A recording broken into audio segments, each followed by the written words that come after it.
bivuze ngo kuva u Rwanda rwabona repubulika muri 1962 kugeza uyu munsi wa none muri 2022 u Rwanda ntiharabaho guhererekanya ubutegetsi ku neza. Ubwo rero iryo ni isomo rya mbere. Katubitega amaso turebe ko bizakunda. Ntabwo wabyizera kuko nk'ubu kandi koko turabisaba, wumva tunabikunze, tugasaba ngo nyabuneka perezida wacu uri mwiza, wongera wiyamamaza indi myaka 5, nawe akatwemera ati rwose muhumure ngiye kwiyamamaza imyaka 20.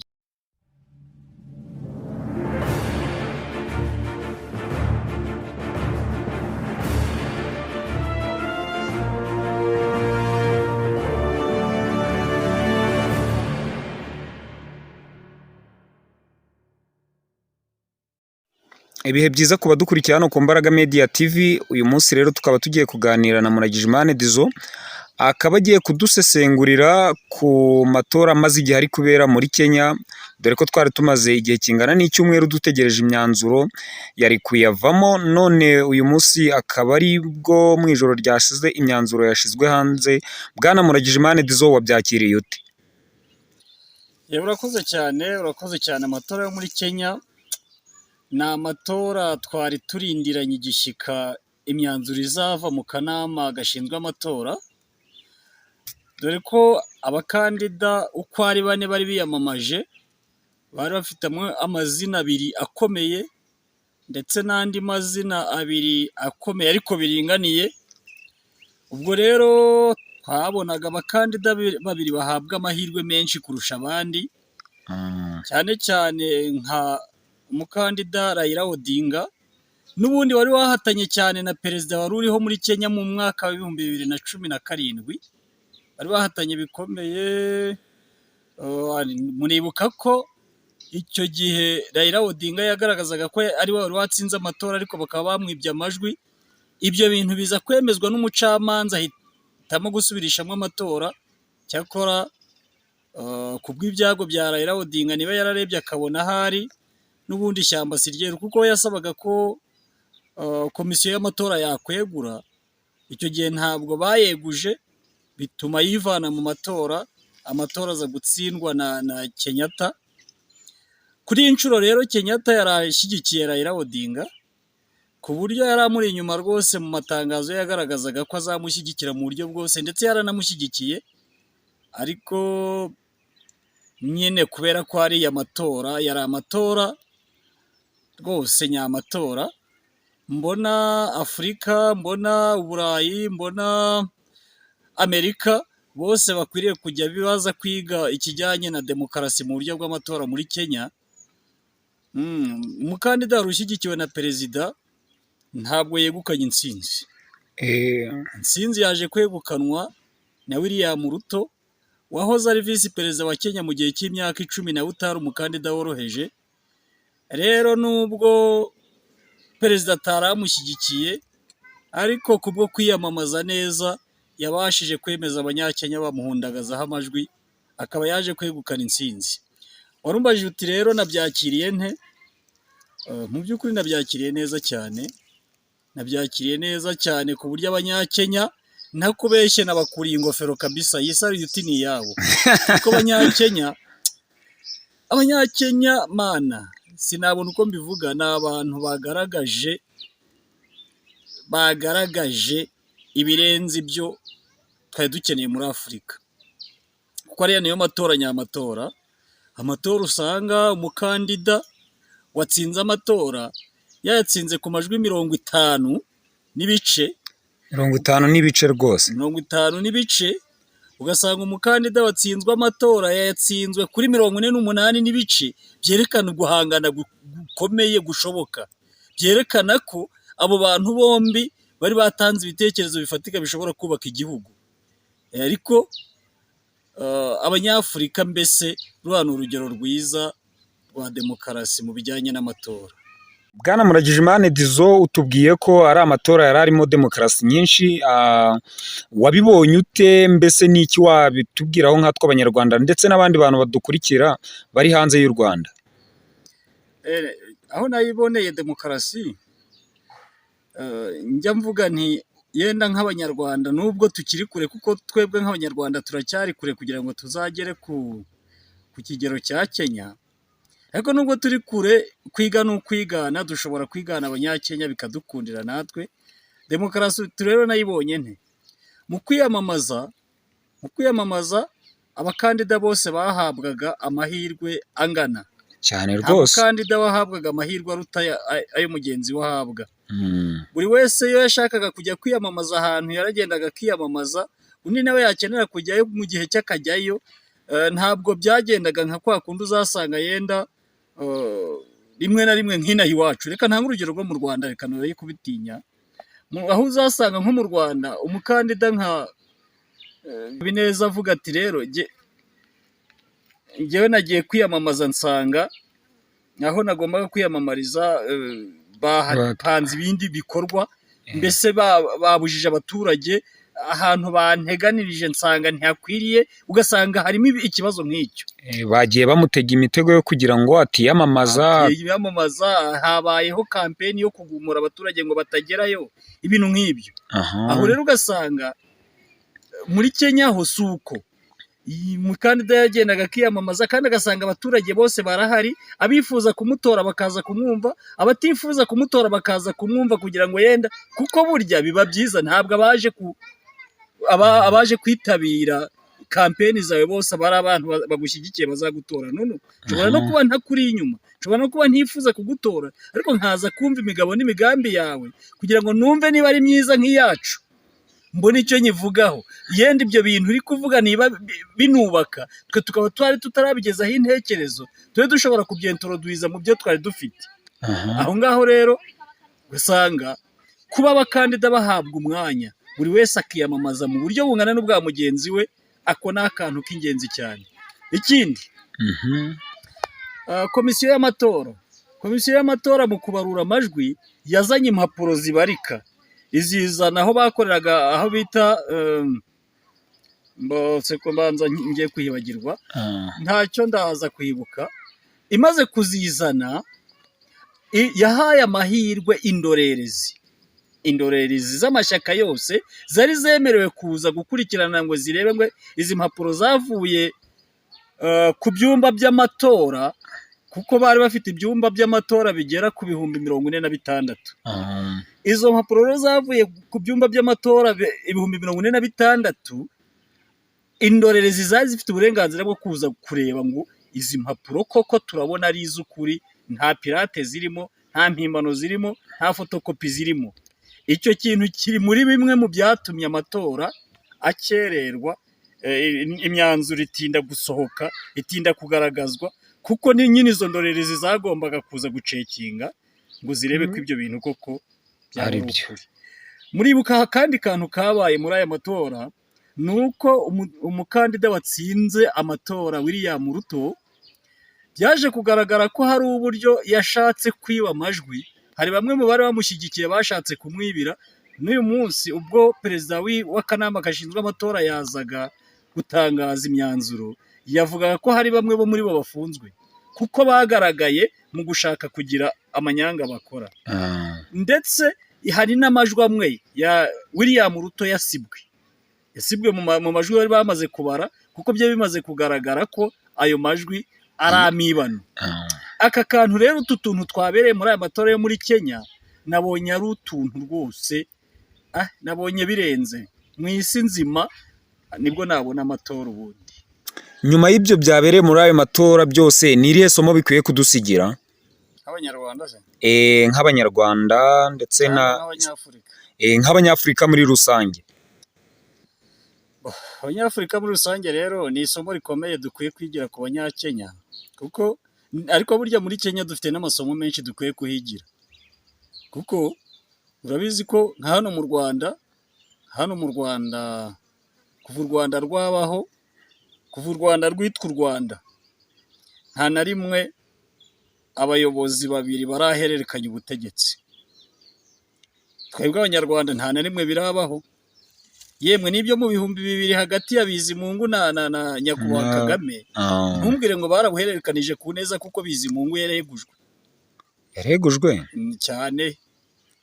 Bizimungu ntiyarangije manda ye kuko yari afite manda yagombaga kurangira muri 2003, yegura muri 2000 kubera ko inteko ishinga amategeko itari imworoheye, yari imumereye nabi, ndetse ku buryo niba icyo gihe wari uriho, niba utarabaho simbizi, ariko uzi uko byagenze icyo gihe. Bizimungu umunsi inteko yari buterane ngo imweguze, inteko yagiye guterana isanga ibaruwa ye isezera ku buyobozi. Ntabwo rero wavuga ngo habaye guhererekanya ubutegetsi. Bivuze ngo kuva u Rwanda rwabaho, rwabona repubulika muri 1962 kugeza uyu munsi wa none muri 2022, u Rwanda ntiharabaho guhererekanya ubutegetsi ku neza. Ubu rero iryo ni isomo rya mbere. Katubitega amaso turebe ko bizakunda. Ntabwo wabyizera kuko nk'ubu kandi koko turabisaba, wumva tunabikunze, tugasaba ngo nyabuneka perezida wacu uri mwiza, ongera wiyamamaza indi myaka 5, nawe akatwemerera ati rwose muhumure ngiye kwiyamamaza imyaka 20. Aha. U Rwanda rero ruzajye kwiga muri Kenya, rwige ko burya biryoha bisangiwe. Guhererekanya ubutegetsi ni imwe mu ntambwe nziza ziganisha ibihugu aheza. Ariko nanone mu Rwanda hari menya umuntu iyo aramutse avuye ku ngoma binyuze mu mucyo, menya hari ibindi byahari yakurikiranwaho, kuko nagiye mbibona wenda no ku zindi leta zabanje zikaba zari ziyoboye neza, abaturage baho babyina nk'uko babyina no ku ngoma y'ubu ngubu turiho, ariko ingoma yavaho ukumva hajemo icyuho, ahariho ntabwo aricyo cyaba gituma wenda bitapfa gukunda mu buryo bworoshye. Abanyarwanda nyine narababwiye ngo rwose bambabarire, njya mbona hari abakurikirana ibiganiro byacu bakabyumva, hari n'ababikurikirana ntibabyumve, ugasanga harimo abashatse no kuba badutuka, ariko ibyo bintu nibyo nise kubona icagu, kubona ko leta iriho ari nziza 100%, udakwiye kubona icyo uyinenga, hanyuma yavaho ukabona ko yari mbi 100%, udakwiye kubona icyo uyishima. Ibyo bintu nakunze kubibwira abanyarwanda, mbyita kubona icagu. Wabivuzeho mu biganiro twagiye tugirana, mu biganiro byagiye bitambuka. Rero abanyarwanda ugiye kuntera kubasaba ikindi kintu mbasaba ni iki? Burya abanyarwanda bazagira icyo bigira ku nzuki. Inzuki burya nizo zirema umwami. Inzuki mu kurema umwami zifata uruyuki rusanzwe zikarugaburira ibyo kurya bya cyami, ku buryo noneho bya biryo ari byo bigenda bigahindura rwa ruyuki rwari rusanzwe umwami mu muzinga. Iyo mwami mu muzinga apfuye, inzuki zishobora kwicara zikongera zikarema undi mwami, kuko ibyo kurya zigaburira umwami wazo niwe utuma abo umwami akazibyarira izindi. Rero abanyarwanda natwe tuzige akantu kamwe, ibyo guhora tureba bavuyeho tukabona ko ari babi gusa, tukabona ko abagezweho ari beza gusa, ibyo bintu tuzige kubivamo rwose, ahubwo twige kubaha, ndetse ku buryo n'iri tegeko tuzarishimangira, umuyobozi wavuyeho, perezida ucyuye igihe azige kubahwa. Tubikore nk'uko muri Tanzania babigenza. Tanzania bo perezida uvuyeho baragenda bakamwubakira ingoro nziza cyane ya perezida ucyuye igihe, ku buryo aba ari umuntu ufashwe neza, afite icyubahiro kirenze ku cyo yari afite akiri mu butegetsi. Nsanga abanyarwanda aho hantu dukwiye kuhatekereza neza, niba twabishyira mu itegeko nshinga ryacu bikaba ihame. Nibyo koko umuyobozi ashobora kuvaho afite amakosa yakoze mu gihe yayoboraga, ariko kugira ngo tuzakumire icyo kintu cyo guhora twumva yuko buri muyobozi wese azava hari uko abanje kwicwa, kugira ngo icyo kintu kizaveho gicike, dukwiriye gutegura uburyo umuyobozi uvuye ku buyobozi dukwiriye kumwubahirira igihe cyiza yamaze, ibyiza yatugejejeho tukamwubahira ibyo, ibibi yakoze tugaharanira ko byavaho ku wamusimbuye, umusimbura agahabwa inshingano zo gukora ibyiza bihindura bya bindi, ariko tutaragera aho hantu ho kumva yuko umuntu niba avuyeho ari umuntu ukwiriye guhabwa agaciro, adakwiriye gukurikiranwa mu buryo ubwo ari bwo bwose, sinzi, bizatugora kuko iyo ni ingorane twahuye nayo nk'abanyarwanda, ingorane twahuye nayo kuva kuri Repubulika ya kabiri, aho twagiye ubuyobozi bwagiye busimburanwa hagati y'abasirikare. Icyo rero ni ikibazo kidukomereye, ariko nizere ko Kenya itubereye mwarimu mwiza. Reka tuyigireho icyo kintu, tumenye ko natwe abanyarwanda turabinyotewe. Muri make tunyotewe kubona kompetisiyo mu matora, tukabonaho abakandida babiri bahanganye, tutazi neza ngo ese bizagenda bite, ninde uzatsinda aya matora, ninde uzayatsindwa, nk'uko ubu ngubu bikorwa. Kuko uyu munsi wa none, reka nkubwire akantu gatoya mu Rwanda. Uyu munsi wa none, ubu nanjye umbajije utese ushobora kwiyamamaza ku mwanya wa perezida wa repubulika, nakubwira nti hari iyindi mpamvu ibinteye nabikora, atari impamvu y'uko niyamamaje nzi ngo ngiye muri kompetisiyo ngiye gutsinda amatora, ahubwo ko keretse bibaye ari ukuvuga ngo ngiye guherekeza perezida wa repubulika Paul Kagame, tujyane mu matora kugira ngo muhagarare iruhande, nicyo cyanjyanamo. Ariko kugenda nzi ko ngiye gutsinda amatora ntabwo bishoboka, sibyo? Ariko ari ukuvuga ngo manda ya perezida wa repubulika yarangiye, hagiye kuza undi mukandida mushyashya, abiyamamaza baba benshi, tukabona na kompetisiyo ikomeye. Yenda hari indi nzitizi nabonye mu Rwanda ituma kompetisiyo nayo igorana, kubw'ikintu kimwe FPR yatwubakiye ariko kitari cyiza. Akaba ari ikihe? Icyo kintu ni ikihe? Rwose kiriya kintu, ririya tegeko turigendeyeho imyaka itari mike, ariko bazarihindure, ntabwo ari ryiza. Itegeko rivuga ko FPR ari umuryango w'abanyarwanda, hanyuma noneho akaba atari ishyaka. Mu gihe riri kwiyamamaza, riziyamamaza nk'ishyaka, kandi noneho mu gihe riza gukora kampeni rizaza nk'umuryango. Ibyo bintu yenda hari muzadutumirire umwe mu bantu ba FPR nibaza bakundira akaza hano ku kinyamakuru cyanyu abiduheho umucyo, ariko ngiye ku bwanjye mba numva bitumvikana, kuko itegeko riteganya ko amashyaka yose agomba gukorera ku ntara, gusubiye hejuru mu gihugu, ndetse akaba ashobora kugira yenda abareperezanta mu karere, ariko ntibemerewe gukandagira mu murenge, ntibemerewe gukandagira mu kagari, ntibemerewe gukandagira mu mudugudu. Ngo baze babwire ibikorwa byabo rubanda rugufi baha ku mudugudu, umuturage bamubwira ibyo bazamukorera. Ntabwo bemerewe kwegera umuturage ngo bamubwire ibyo bazamukorera, keretse gusa cya gihe baje kwiyamamaza, hahandi bazahurira ku kibuga yaje kwiyamamarizaho. Kandi hahandi ku kibuga naho, kubera ko FPR yo ifite uburenganzira bwo kuza ikagera mu mudugudu, ikagira abareperezanta mu mudugudu, yaba ifite n'icyo ishaka kuvuga, igafungisha n'amaduka, cyane ni ukuvuga ngo iyo ari gahunda ya FPR, ibintu byose aho mu mudugudu birahagarara, kugira ngo abantu bose bari mu mudugudu bajye kwitabira gahunda ya FPR. Ariko byagera ku yandi mashyaka akaba atemerewe kurenga mu karere. Ibyo bintu ntabwo bituma andi mashyaka afungwa, biyabuza kwinyagambura ku buryo ashobora kugira imigabo n'imigambi yageza ku baturage. Nibwo mperutse kumva umuntu umwe wo mu ishyaka rya People's Party aherutse gutangaza ati rero kugeza kuri uyu munota, kuri uyu munsi, iyo ndeba mba mbona nta wundi muntu ubaho wasimbura perezida wa repubulika Paul Kagame. Kandi koko biranashoboka, twese abanyarwanda dusa naho icyo kintu tumeze nk'abagihurizaho.